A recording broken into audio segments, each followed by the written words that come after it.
Good evening. It's 6:01. I'd like to call this meeting to order. This is a regular meeting of the Manitou Springs City Council for January the 21st, 2025. Please join me in the Pledge of Allegiance.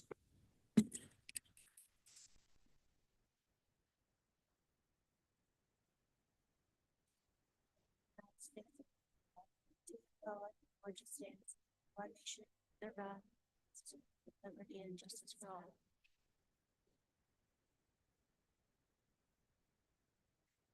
Would the city clerk please call the roll? City Council members Drew the Chandler, Present. John Shada, Julie Wolf, Here. Nancy Fortune, Present. Michelle Weatherholt. Here. Mayor Pro Tem Natalie Johnson Here. and Mayor John Graham. Present. Thank you. Okay, council. Next item is approval of the agenda. I think you've all had a chance to look the agenda over, so I would seek a motion to approve it. I move approval of the agenda. Second. Can we have a motion a second? And Elaine, how do you want us to vote? Electronically?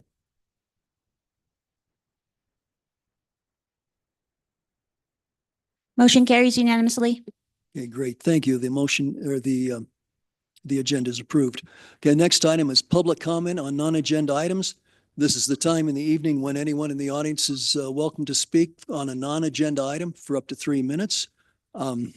When you come up, if you would give your name and address, please, and be advised the council does not respond to comments, but we are listening. So I know we do have at least one person who's interested. Peggy Lugos, is it? So if you'd come forward, Peggy.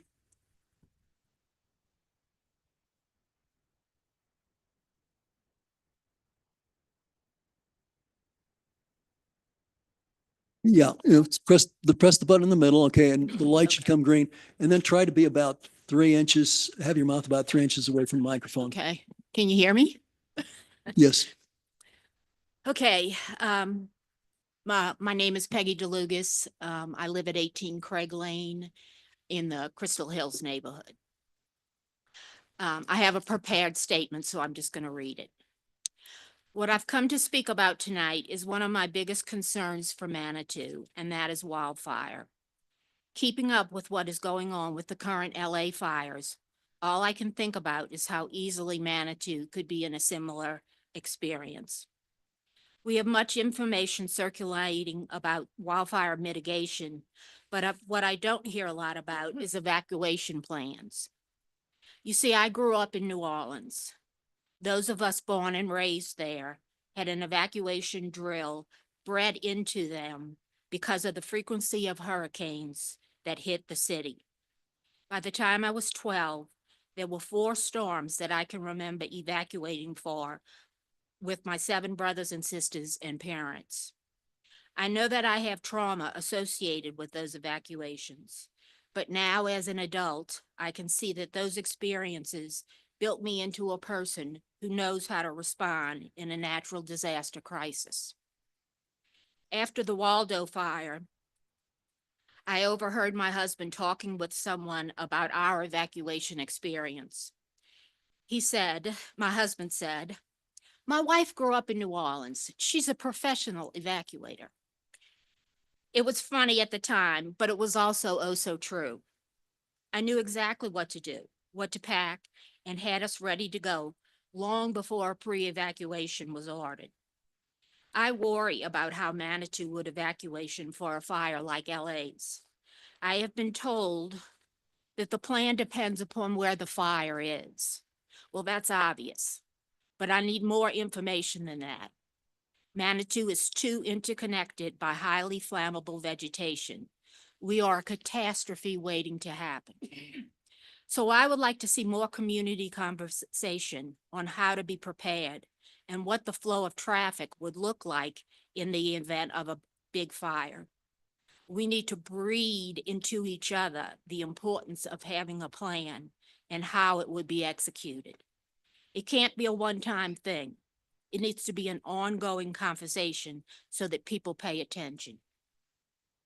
In Rebecca Solnit's book, A Paradise Built in Disaster, she writes how after disasters, the best parts of humanity come out as people try to recover. I wish we could tap into that before disaster strikes. If it can be done anywhere, it can be done in Manitou. I have lots of more to say, but I only have 3 minutes. And if anybody would like to talk to me about the ideas that I have of things we could do, I will leave all of my contact information. Thank you. Thank you. And although we don't typically respond, I will mention that the Mantua Springs Kiwanis Club is going to have a presentation on fire safety and fire hazards. Actually, it'll be presented by Lieutenant Mike Woolley from the Mantua Springs Fire Department. It'll be Monday, February the 3rd at 7 o'clock at the Congregational Church. So, and the public is welcome to attend. So that would speak to some of these issues here. Thank you. Let's see. Next, Linda Moreland.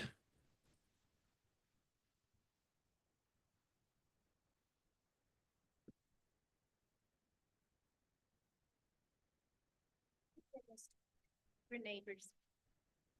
Same issues.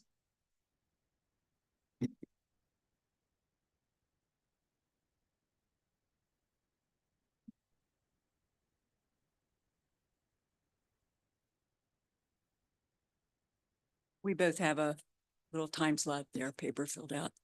I didn't understand what you said, I- Isla. We just came up together, but we both have a paperwork Okay, filled out. all right. Okay, All right, you go first then. okay. I'm speaking to the concern about traffic again. Isla, could you get that microphone about 3 inches so we can hear you a little better? I live at 357 Pilot Knob Avenue. And our experience over the last few weeks with the Montcalm project for the road has given us a faint indication of what we are facing in the fall of this year when the Ruxton Avenue project begins. Our street has no sidewalks. We have a significant number of elderly people, including myself, I guess. I cannot jump out of the way of cars. Nobody goes the speed limit except the residents, and some of them don't. I'll try. I'm aggravated to the extent where we are seriously considering leaving Manitou because I cannot jump out of the way of cars speeding down our street. We are the only alternative road to get to the Cog Railroad. When you alter the traffic capability of Ruxton, our lives are going to become a living hell. Our street cannot accommodate constant flow of traffic. I have asked for a traffic plan repeatedly, been told one is not available. This is not acceptable. I need to make up my mind now whether I'm going to stay here or whether I'm going to move. And I don't think that my well-being or the over 80 neighbors that I have need to be jeopardized because of, to me, insensitivity on the part of this government that won't take care of the citizens. We need help. My other issue again is the parking. Up on my street, the passes that we had to give to visitors was perfectly acceptable. The new system is absolutely not acceptable. I cannot get online every time somebody comes to visit me or drops in. I need the passes back. I'm handicapped.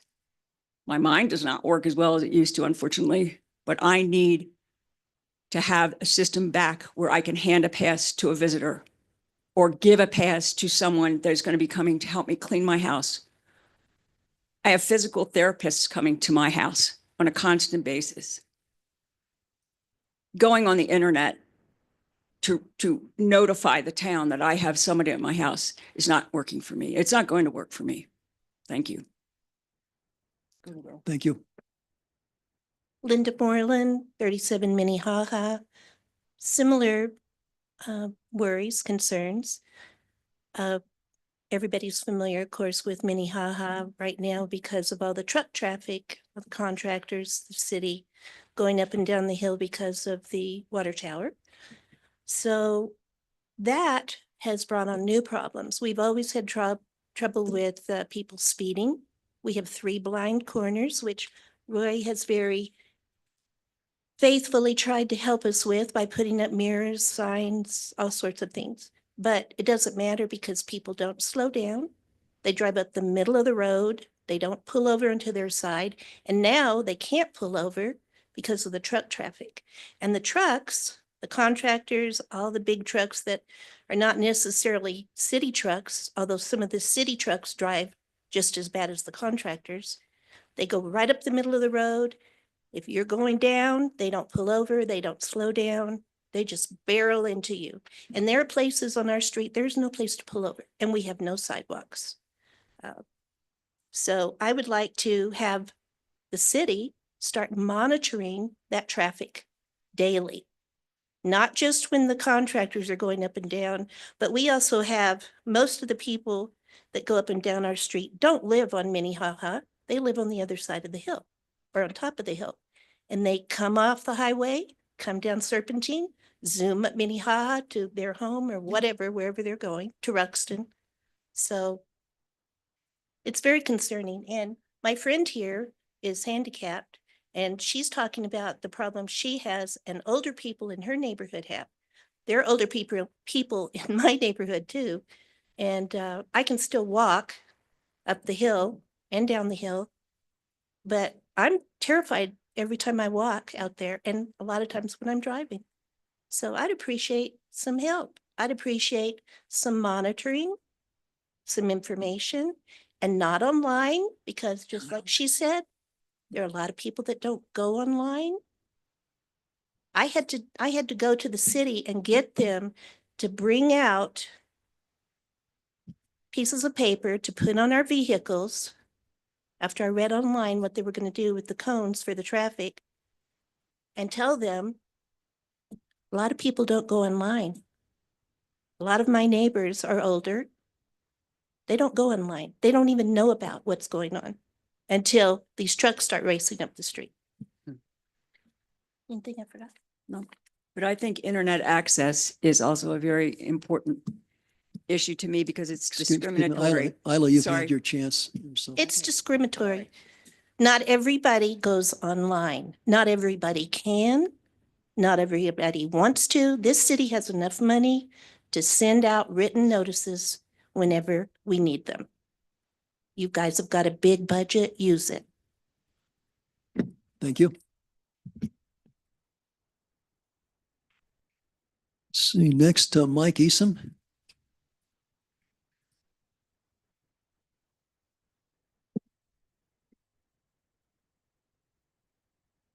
My name is Mike Essam. I live at 372 Pilot Knob. Former stormwater manager from 2018 to 2020 in the city. Here, I have major concerns about this parking policy that has been very authoritarianly crammed down our throats. I just learned about it. I actually tried to go renew my vehicle passes today. The parking office was closed. I don't understand why on a normal business day. However, from what I've gathered from speaking with others, and reiterate Isla and Linda's concerns, the fact that it is electronic submittal only, I think, is extremely discriminatory. Not everyone has electronic submittal capability. That's my first major concern with it. The second is the burden it places on folks in the RPP, the residential parking program. We never wanted to be part of this. We were forced to be part of this. And yet this burden that is instilled upon us to go electronically sign my vehicles up. And then I learned the parking passes, the hanger passes were going away. So literally the city is mandating that I, in a very timely manner, anytime someone comes to my home to visit me, I have to go online in a timely manner and do an electronic submission. I essentially have to contribute information to a government database, mandated. And this is all under penalty of a ticket if I don't. I mean, that's an unacceptable burden, let alone the invasion of privacy alone. Like literally, do I need to say that again? Like a government mandate to report who comes to my home and when? It's preposterous. I think authoritarian measures like this really need put in their place. I think it shows a very narrow and shallow thinking process from the administration office in implementing this policy. There were no considerations at all given to any of the residents and their concerns and the burdens placed upon them with this. I hope there was more people here, because everyone I've spoke to within the RPP has very similar opinions as I do. I would encourage any of you council members with the constituents in the RPP to please get an opinion, because I think you'd be very hard pressed to find one individual in the RPP that thinks this is a good or better idea than what we had before. I'm kind of at a loss right now. I'm going to be out of commission for the next week. I said I made a physical effort to go to the parking office today and renew my passes.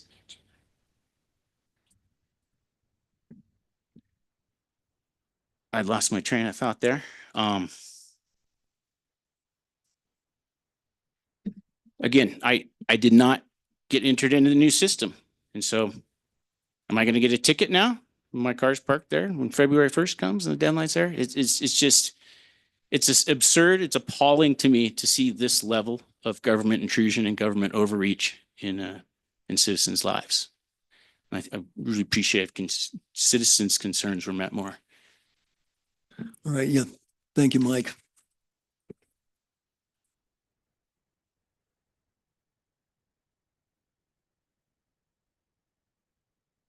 See, that's all the requests I have to speak for non-agenda items. Was there anyone else who wanted to speak? Typically, we ask you to fill out a form, but if you didn't fill out a form, that shouldn't stop you. Okay, I guess not. So, all right. Thanks to all of you who came and expressed your opinions and your thoughts. We appreciate that. Okay, our next item of business is the consent calendar. We have 6 items, I guess, tonight. We have the first, presentation of warrants. Second, approval of the January 7th, 2025 City Council regular meeting minutes. Third, consideration of reappointing Colin McAllister to the Parks and Rec Advisory Board. Fourth, consider reappointing Jan Johnson to the Parks and Recreation Advisory Board. Fifth, requesting approval of a professional services agreement for design services with Rock Salt Consulting Group Incorporated for emergency repairs on Lovers Lane. And item 6, requesting approval of a general services agreement with Thorcon Shockery and Shoring LLC for emergency repair construction on Lovers Lane. And before I ask council for action, I would mention I want to pull items 5 and 6 off for separate discussion. So if there's any other items that council want to discuss separately, that would be fine, of course. If not, I'd look for a motion to approve and accept items 1 through 4. I move to approve 1 through 4. Okay, do we have a second? Second. A second. Okay, let's go ahead and vote.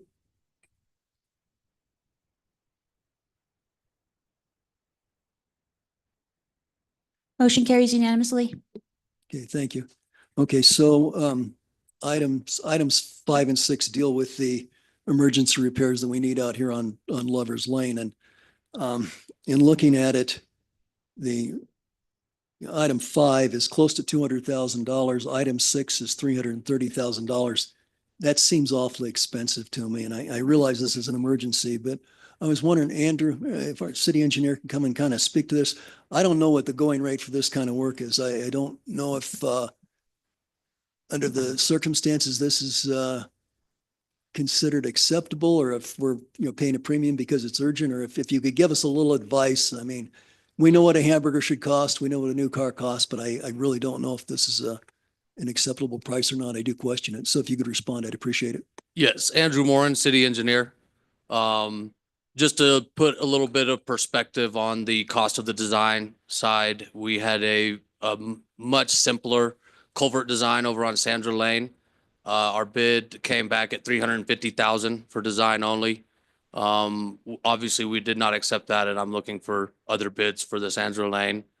I do find that the price is fair. It's actually the entire wall designed for repair, which includes the emergency area in the picture, and then 5-year design for the remainder of the wall while we look for funds for the construction aspect. As far as the construction aspect from Thorcon, Thorcon, we asked three reputable contractors. One was able to do it, which was Thorcon, and gave us the price and able to do it in a timely manner. A second was not capable, and a third was a no response after multiple attempts and continued multiple attempts. But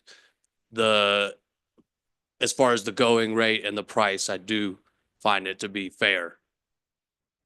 Okay, thank you. I guess that helps me quite a bit. I hope it helps council. I mean, it's hard for us as lay people to know what level of due diligence is being exercised by the city. So this sounds Yes, like sir. you, And we did get a second set of eyes with PPRTA Okay. to kind of put okay, it in perspective to see Okay. if they agreed. So Okay. we did, I do believe, do our due diligence. well, I think that satisfies my questions. I had a couple minor details, but I think your overall answer satisfies me. I don't know if other council members have questions while Andrew's up here. Anyone? I guess not. Well, in that case, I'd seek a motion to approve items 5 and 6 on the consent calendar. Move to approve items 5 and 6 of the consent calendar. I'll second. We have a motion, a second. Let's go ahead and vote.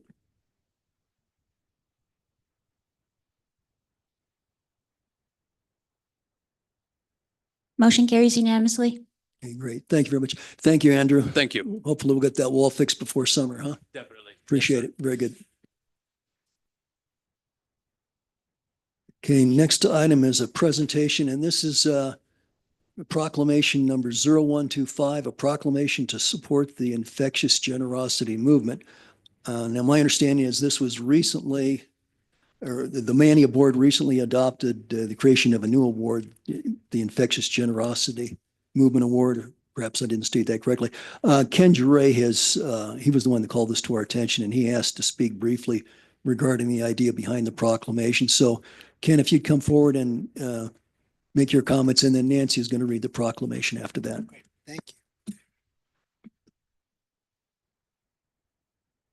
I'm not sure if it's better to be on this side of the table or that side of the table, but thank you very much for being on that side of the table. I appreciate it.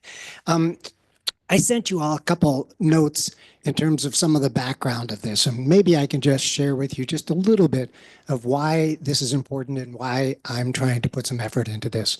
I mentioned there's two things. One is, for me, having some way to focus my energy and be distracted from some of the national issues going on has been really, really good. And so the issue that I'm focusing on is, how are we in our community generous? I know we are. I'm really, I love living here because we are a generous community, but how can we amplify that? How can we shine a light on the people that are generous? I just finished reading the book Infectious Generosity by Chris Anderson. Would highly recommend it. And Chris is the one that heads up TED Talks. And his whole notion is, if we focus together, we can do a lot more. You all know that. And so he's put out a framework for how to make that happen. And so what I'm trying to do is just draw some attention to that framework. First, try to create a framework, if you will, some strategies, and then draw some attention and interest for people who want to participate or create. And so that's what this is all about. So there's two aspects going on right now. One is this proclamation. Thank you very much for considering it. The other, as the mayor mentioned, is the new Beacon of Generosity Award, which will be presented March 19th at the Manny Awards. Some other things that we're looking at doing is possibly inviting Chris Anderson to join us for the Manny Awards and join us for a workshop perhaps the day before. So there's a number of things that we can do to really make sure that we focus our mindset and our attention on the generous things that people do in this community. So thank you for considering the proclamation. Okay, thank you, Ken. We appreciate it. Very good. I should leave now. Yeah, Are there any yeah. questions? No, it's Thank okay. you. We'll, By the way, I did want to mention, I do have copies. okay, if that- you'd like to pass them out now, that'd I be, can do that. And I also have the QR code if you haven't seen it for the. can you get back on mic, Ken? Oh, Sorry, I have a couple things I can hand out for you. One is some information on the infectious generosity movement. It's the values, principles, and some strategies. This is really meant as just a seed. It's not meant as being prescriptive. The idea is that people can come and create their own idea of what this looks like. The other thing I have that for you all, if you haven't seen, there's a QR code. Thank you, Cassandra. I don't see Cassandra here, but anyway, the city staff has been really helpful. But if you have a nomination for a Manny Award, they're due February 2nd. And so I thought I'd hand out some of those as well. Okay, great.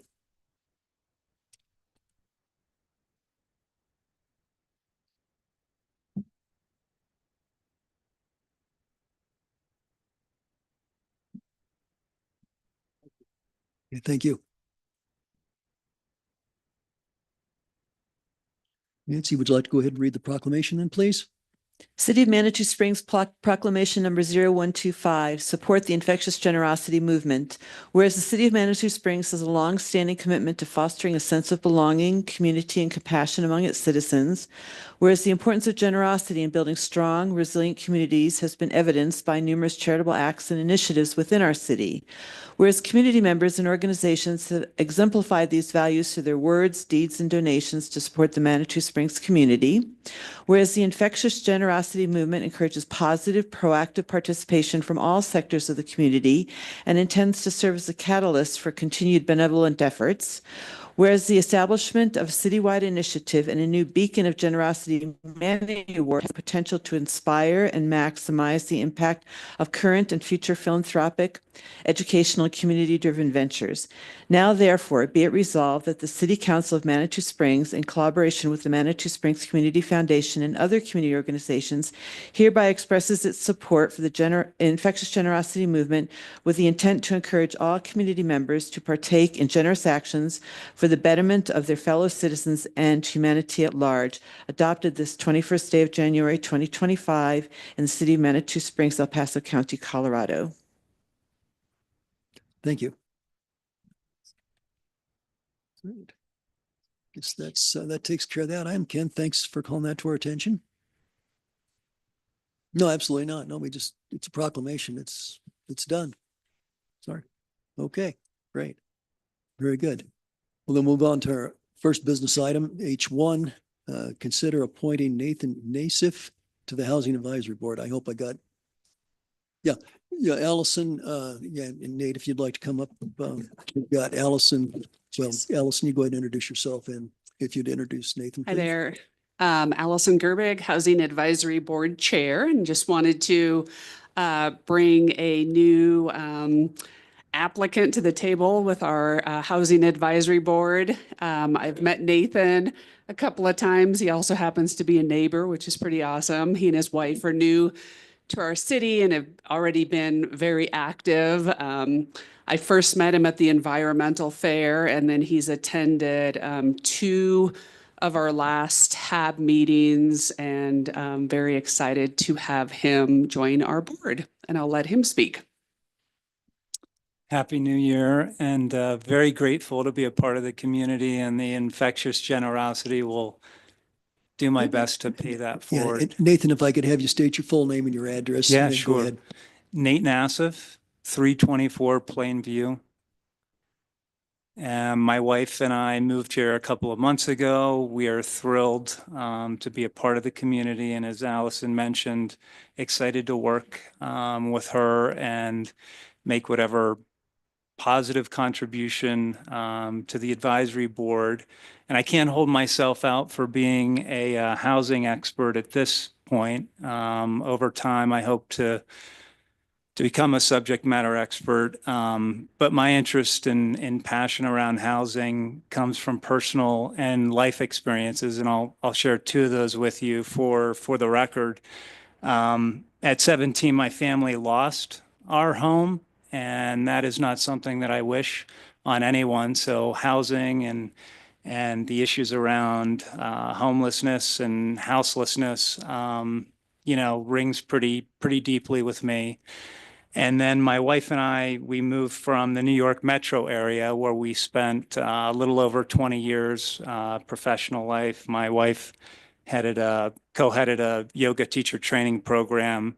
And we saw the community and our neighborhood change dramatically with housing policies that prioritized rapid growth and that introduced changes within our neighborhood where multi-generational neighborhoods shifted literally within a matter of 2.5 years, where people just simply couldn't afford to stay or age in place. And so I believe housing is at the cornerstone and the fabric of cultures and communities. So if that gives you a sense for sort of where I'm coming from, I appreciate your consideration for my candidacy to join the board. Great, thank you. And with that, council, this is a good opportunity to ask Nathan any questions, if you have any questions or comments? Anyone? I guess not. And barring that, I would seek a motion then. Nancy, please. Yeah, and I will comment, your resume looked outstanding, and I'm very excited about you joining the Housing Advisory Board, even as an alternate, and soon I'm sure you'll be a regular member as well. So I would like to move to appoint Nathan Nassif to the Housing Advisory Board. I'll second that. Just, thank you. And just a point of clarification, Nancy, you said an alternate? And, oh, that is an alternate. Okay, Yeah. just so we're all aware. Okay. Okay, so motion is clear. Any further discussion? Let's vote.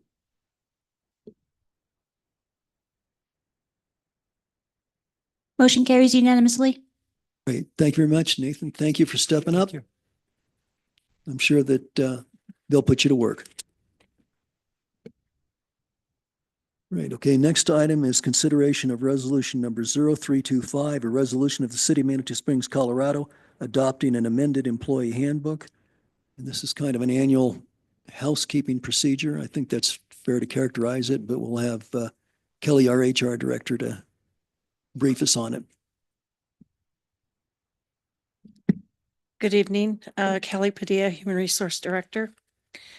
It's very, pretty much like you said, sir, it's just an annual update. There was only a couple of real things other than some grammatical changes. One of the things that we did for the administrative vacation is that we would like to implement it so that people have to be here 90 days before that they can use the week off that is given. We've run into some concerns before when people are hired in November, December, and they have to use it before the end of the year. And we give them that week and then they have to use it right away.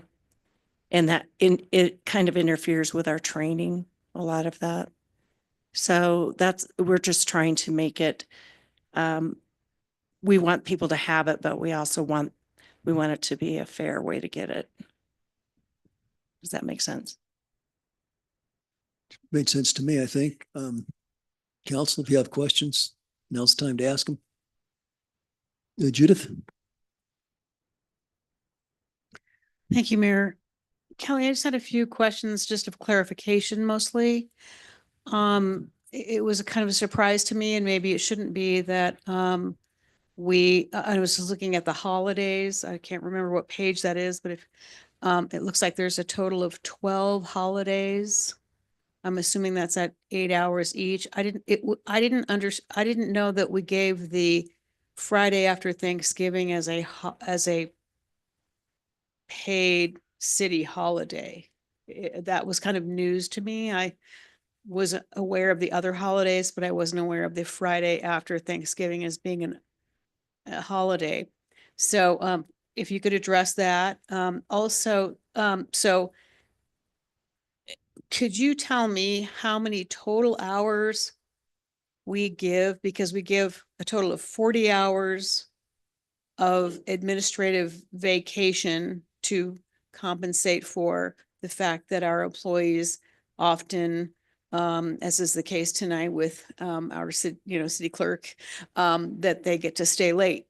But then after that, you mentioned another 8 hours of leave, administrative leave. And I was really confused about how many total hours, including 12 vacation days plus the city administrative vacation that we give our employees that fall under this category. Can you tell me that? Yeah, let me try to follow the way the questions landed for us. So as far as the Friday after Thanksgiving, that has been a holiday since I started, so I'm not quite sure when it was implemented, and I can definitely find out when. But that has been a holiday since I came on in 2021. Let me just interrupt. We think that was in place at 2010 is when that was voted as a holiday, but we can verify that. Thank you. So we'll get the verification for that. And then the 40 hours is only for exempt personnel. Not all personnel receive that. I don't know that I mentioned an additional 8. So maybe Some page 45. Thank you. Let me just zoom down. I think there. it was the personal day. And it's a little confusing to me on exempt and non-exempt. Let me, sorry, I apologize. I wasn't as prepared as I should be for this, but,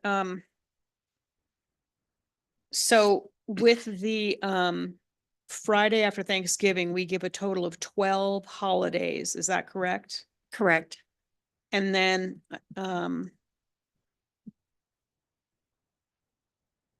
so after the holidays are listed on page 45 of 53, it states all full-time regular employees receive 8 hours of personal time annually. Personnel must be employed with the city as of January 1 each year to receive. So this is this an additional 8 hours in addition to the 40 hours? It's an additional 8 hours for everyone, not just exempt personnel. Everyone receives a personal day. Okay, so exempt persons get 48 hours then. It's classified as 2 different things. Personal day is given to everyone. That includes exempt personnel. So if you want to view it as 40 hours plus 8, but the regular staff receive that 8 hours as well, non-exempt staff. Right, so we have 40 hours for exempt plus the 8 hours exempt people get, right? Everyone gets it, correct? Right, including exempt people. Yes, ma'am. Plus 96 hours for the 12 holidays, right? Correct. Because if we have 12 times 8 hours, plus 48 is 144 hours. Is that what we are?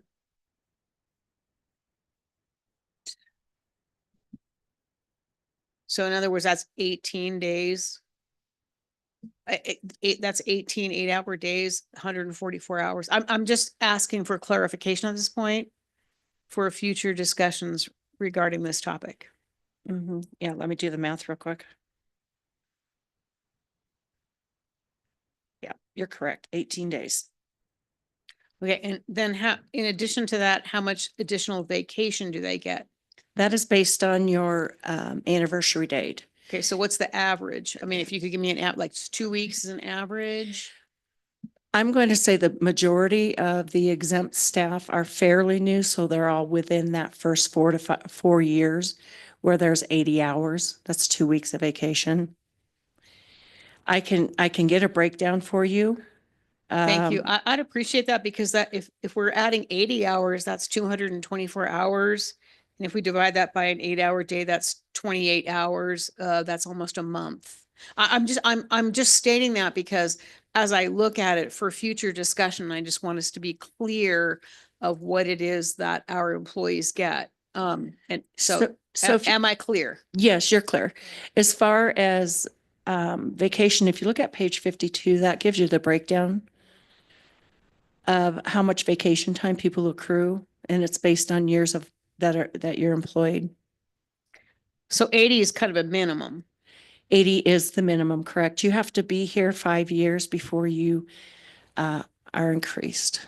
I see. Okay. Did I miss anything in my calculation about the 12 vacation days, the 40 hours of exempt administrative vacation plus the additional 8 hours plus regular vacation is about 224 hours. So- For the people that have been here the least amount of time. So we had 188 plus 80. Yeah. Okay. Thank you. Appreciate it. We have other questions from council? Okay, if not, I'd look for a motion then. I move to adopt resolution number 0325, a resolution of the city of Manitou Springs, Colorado, adopting an amended employee handbook. Thank you. Do we have a second? Second. Seconded by Councilor Fortune. Any further discussion, council? Let's vote.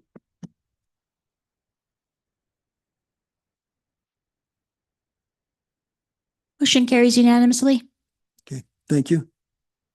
And Councilor Chandler, if you'd like to discuss this in detail, maybe we should do this as a work session, certainly before the fall hits. I would recommend it just to take a look at it. It's not like an urgent priority, but I would like to take a look at that in the not too distant future. Thank you, Mayor. Okay, thank you. All right. Well, council, that takes us to council correspondence. Does anyone have anything? Thanks, Kelly. Appreciate it. Julie? I've received phone calls and emails about the new RPP parking system. I've received complaints about two major issues. One, which were addressed somewhat in the preliminary comments earlier tonight for non-agenda items, but apparently without consulting with us, the parking department decided that we no longer are going to have stickers on your windshield when you're an RPP car, a legitimate car that lives on the street. And so you have to go electronic, which has been a little difficult for people to go online, but whatever, we'll get over it. But one problem with that is sort of obvious that nobody knows which cars are legal and which aren't. So when you come home and there's no place to park on your street and you have no idea which cars are there legally and which cars that maybe you have to call the parking department and say, hey, there's 4 cars in my street that don't have the RPP sticker on them and I have no place to park. You need to come down here and tow those cars away. Well, now nobody knows which cars are there legally and which aren't. Okay, so that's a problem. The other problem, which the gentleman did a good job this evening explaining, is that apparently what we're supposed to do now is because I say we, because I'm on Grand Avenue, which is RPP Street. If you have a visitor, medical person, repairman, whatever it is, they're going to get a ticket unless we used to just get these little hanging tags, like nice old fashioned things, like, probably from the, 50 years ago, old fashioned. Well, now, no, you don't get a hanging tag to put in your visitor's car anymore. You're supposed to run to your computer, turn it on, go online, enter the license plate of your visitor, and then hope that that information gets transferred to the appropriate people before they put a ticket on your visitor's car. That's ridiculous. And so the people have complained to me. I've said, I completely agree with you. I completely agree with you. It's insane. I mean, Isla was talking about it too. Anyway, we need to change that. It's not workable. It's not logical. And whoever decided to invent this system wasn't really thinking very much from the point of view of the resident. Now, I understand because I talked to someone named James today, because I got an email that says I should discuss this issue with James in the parking section. And he said, oh, we did it because it's so much more convenient for us to do it this way. I'm like, you know what? You've inconvenienced the whole public now. So I think we need to go back. We need to change the system. We need to go back. Supposedly, a week and 2 days from now is when everyone's going to be getting tickets on their car if they don't have a RPP thing. It's a mess. And so anyway, that's my council correspondence. Thank you. Good points. Judith? Thank you, Mayor. I'd like to expand on Counselor Wolf's conversation about this parking permit debacle. I also received several phone calls, emails, and texts about this, including at least one individual who also attended in person tonight. The person, I had two people ask me, was this a council decision? And I had to say, this was not a council decision. Council was not involved in making this decision. And I'm going to say that I don't know why council was not involved in this decision, as we well should have been. And that upsets me as much as the complaints from our residents. This is ridiculous. I had a few residents that just assumed that council made this decision, and I had to do a lot of explaining. And I, as a council member, don't like to find out about this way. And so I don't want to see this happen again. And also, I really feel for these people. When I got some text today that the mobility and parking department was closed because of cold weather. Sorry, it's cold out right now. Council's not closed. I don't know why the parking department was closed because of cold weather. I got a, public announcement about that. So I'd like to know why that happened as well. Why is the mobility and parking board or the office closed because it's too cold outside? So those are some things that I think that this council has to look at, in addition to this is ridiculous, and I expect it to be corrected in the short term. Thank you. Thank you. Other comments from council? I guess I'd just echo, I think we should have a system that's easier to use. I think this caught us all by surprise, the parking. I think we've got a track record of, we know ways to do things simpler, like bring back the hanging tag. So if we could get this addressed in the near term, and if necessary, give people grace beyond the deadline of, I guess, February the 1st, if we could do that, I think that'd be a good, it'd be a good gesture to the community while we get this worked out. We don't penalize people for, I think maybe some people should have thought this through a little more, but we can get it fixed, I think. So, is there anything else? Okay, let's go to the city administrator's report. Roy? Just tomorrow night, Plan Manitou here, 6 to 8 for the community event. So please come tomorrow night for Plan Manitou. And I just did get notice that the fruitcake toss has been postponed. It is not this weekend due to the cold weather. Did we send out the RFP for the restrooms at the Dillon? I thought that was going to be done before tonight's meeting. Can you report to us on the update of the Dillon and what, if anything, has happened in the last week? Yeah, the RFP is going was due by the time frame on Thursday. It will be posted on Friday for the restrooms. So the RFP and the other RFP was posted. There was supposed to be a pre-bid meeting today, and due to the weather, I'm not sure how many showed up. I don't have that knowledge, but the restrooms, the RFP will be posted on Friday. Thank you. Oh, and just something I forgot to mention is we will not have a meeting next week. So we won't be doing that. We will have on February the 12th, which is a Wednesday, we'll be having a joint meeting with the Planning Commission. We talked a little bit about that last week, and then we'll have a day-long retreat on February the 22nd. So appreciate you all checking your schedules and letting me know about that. So great. Let's see. Denise, did I cut you off? I didn't mean, if you okay, everything. Okay. Well, council, that takes us up to, we've got 4 executive sessions this evening. So let me go ahead and read those. I'll ask for a motion to go into executive session. Then we'll take a short break while we transition between meeting types.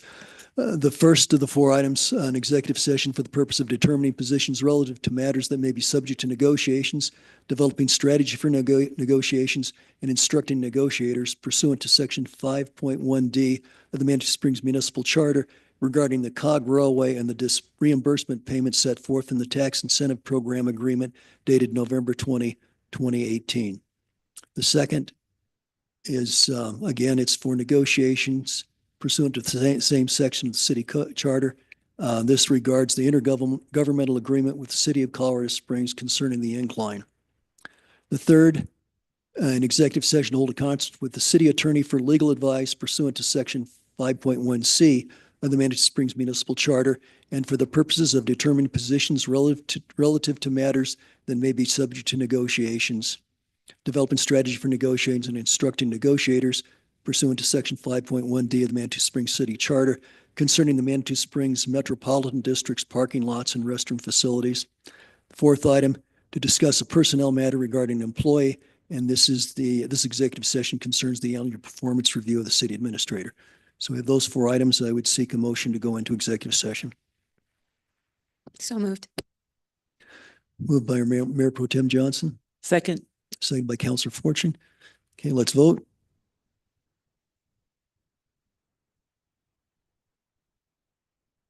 Motion carries unanimously. Okay, great. So let's take, we've got about 8 minutes to 7. Why don't we come back at 7 o'clock and we'll be in executive session? Thank you.